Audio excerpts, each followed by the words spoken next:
ఇప్పుడే జీ5 app download చేయండి. చూడండి మీ ఫేవరెట్ టీవీ షోస్ ఎప్పుడైనా ఎక్కడైనా. గుడి నుంచి రావటానికి ఇంత ఆలస్యమా?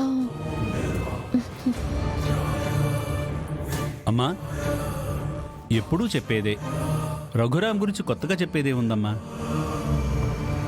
ఆ శ్రీరామచంద్రుడి జాతకం చెప్పమంటే కొత్తగా ఏం చెప్పగలం? ఈ జాతకం అలాంటిదే.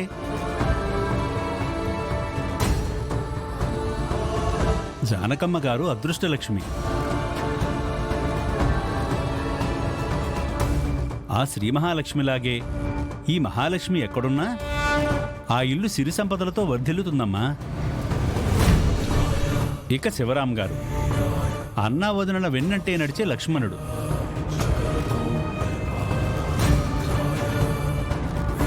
ఆవేశం వచ్చిందంటే మాత్రం నాగలి పట్టి దుండి పారేసే బలరాముడు. అందరి జాతకాలు నిజంగా గొప్ప జాతకాలు. ఇంతమంది అదృష్ట జాతకులు ఒకే చోట ఉండడం మా అదృష్టమమ్మా. అందరి జాతకాలు చెప్తున్నారు, మా అల్లుడి గారి జాతకం కూడా చూసి చెప్పండి. చూశానమ్మా, సీతారామ లక్ష్మణులు ఉన్న చోట హనుమంతుడు లేడే అనుకున్నాను. ఆయనది ఆ అంజనీపుత్రుడి జాతకమేనమ్మా. నమ్మిన వారి కోసం ప్రాణాలిస్తాడు. అత్తిల్లే పుట్టిల్లు చేసుకుని అందరి కోసం బ్రతుకుతూ ఉంటాడు. సర్లేండి పంతులు గారు, మా అందరి జాతకాలు కొత్తగా చూసేది ఏముందిలేండి. కానీ పెళ్లి కావలసిన వాళ్ళు ఉన్నారు, కొత్తగా పెళ్ళైన వాళ్ళు ఉన్నారు. వాళ్ళ జాతకం ఎలా ఉందో చెప్పండి. అవును పంతులు గారు, మాకు 2 ఆడపిల్లలున్నారు. వీళ్ళ జాతకాలు ఎలా ఉన్నాయో చూడండి. మా రామాకి పెళ్ళనుకున్నాం. ఈ సంవత్సరం అయ్యే యోగం ఉందా లేదా?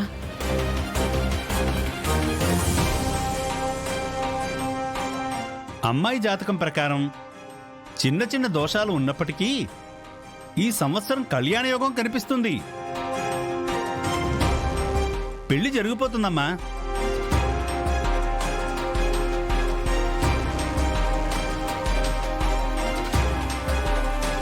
కాకపోతే పెళ్లిలో కొన్ని చిక్కుముడులున్నాయమ్మా.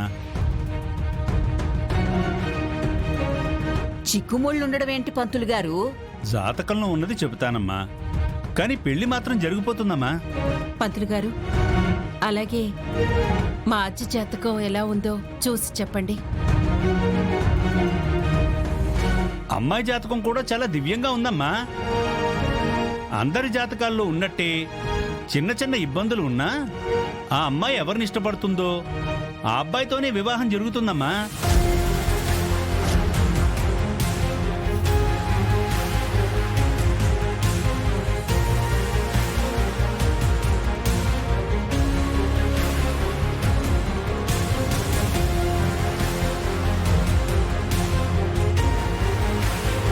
ఏంటండి, ఇష్టమైన వాడితో జరుగుతుందా? అబ్బా, నువ్వు అన్నిటికీ పెడర్థాలు తీసుకోకు. ఆయన చెప్పేది జరిగిపోయిన వాటి గురించి కాదు, జరగబోయే వాటి కోసం. ఏమో ఆజ్య ఇంకో అబ్బాయిని ఇష్టపడొచ్చు కదా, ఆ అబ్బాయితోనే పెళ్లి జరగచ్చు. వాళ్ళందరి సంగతి సరేనండి. కొత్తగా పెళ్ళైన నా కొడుకు కోడలు జాతకం చూడండి. అలాగేనమ్మా.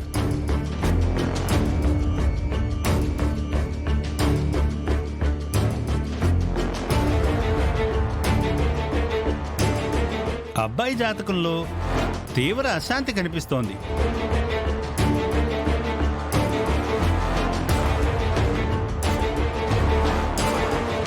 ఇప్పుడున్న గ్రహ సంచారం ప్రకారం అబ్బాయి తీవ్రమైన మానసిక ఆందోళనలో ఉండాలి. పంతులు గారు, కాస్త మంచి విషయం చెప్పండి. అక్కడ ఉన్నది చెప్తారు గాని కొత్తగా ఏం చెప్తారే? నువ్వుండమ్మా, మీరు చూడండి. వివాహం అయింది అంటున్నారు, కానీ ఉన్నది ఉన్నట్టుగా చెప్పాలి అంటే ఈ జాతకుడికి ద్వితీయ వివాహయోగం ఉందమ్మా.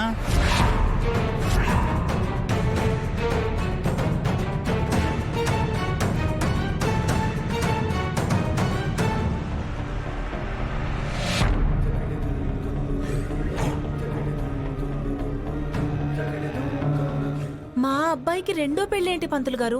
అమ్మా, నేను జాతకం చెబుతున్నాను గాని నా నోటికి వచ్చింది చెప్పట్లేదమ్మా. జాతకం ప్రకారం కొంతమందికి 2-3 పెళ్లిళ్ళు కూడా అవుతాయి.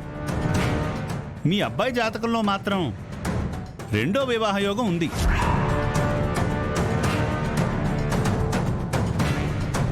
పంతులు గారు, ఒకసారి మా చారు జాతకం కూడా చూడండి.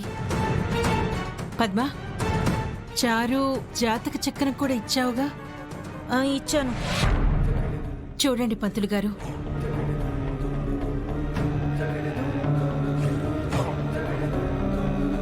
అమ్మా, ఈ జాతకురాలికి వివాహం జరిగిన భార్యాభర్తల మధ్య అన్యోన్యత శూన్యమని చెబుతుందమ్మా.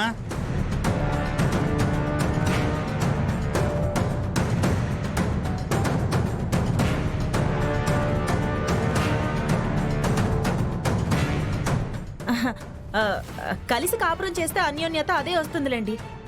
పిల్లలు ఎంతమంది, ఎప్పుడు పుడతారు అది చెప్పండి.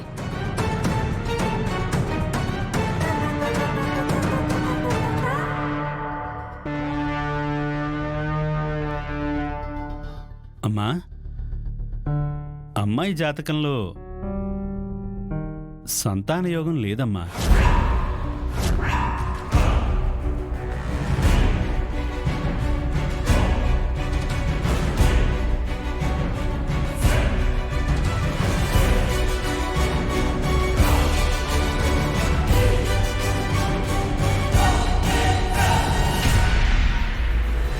సంతాన యోగం లేదా? సరిగా చూడండి పంతులు గారు. ఆయన చూడాల్సిన అవసరం లేదత్తయ్య. ఇందాకటి నుంచి చూస్తున్నాను. శ్రీను బావకి రెండో పెళ్లి యోగం ఉందా? ఆద్యకి ఇష్టమైన వ్యక్తితో పెళ్లి అవుతుందా? నాకు మాత్రం భార్యాభర్తల మధ్య అన్యోన్యత ఉండదు, పిల్లలు పుట్టరా? అది జాతకం చూసి చెప్తున్నావా, లేదా ఎవరైనా డబ్బులు ఇచ్చి అలా చెప్పమన్నారా? చారు, పంతులు గారితో ఏంటా మాటలు? ఆయన ప్రతి ఉగాదికి మన ఇంటికొచ్చి జాతకాలు చూస్తూ ఉంటారు. చెప్పింది చెప్పినట్టు జరిగింది.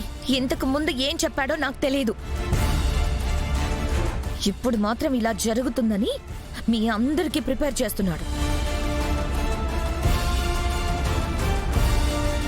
ఎవరో డబ్బులు ఇస్తే వాళ్ళు చెప్పింది జాతకంగా మనకు చెప్తున్నాడు.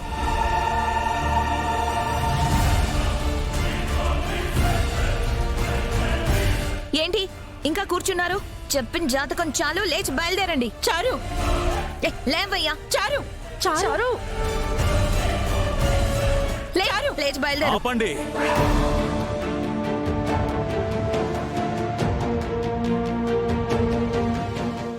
జీ5 యాప్ డౌన్లోడ్ చేసి అన్ని ఎపిసోడ్స్ పూర్తి ఉచితంగా చూడండి.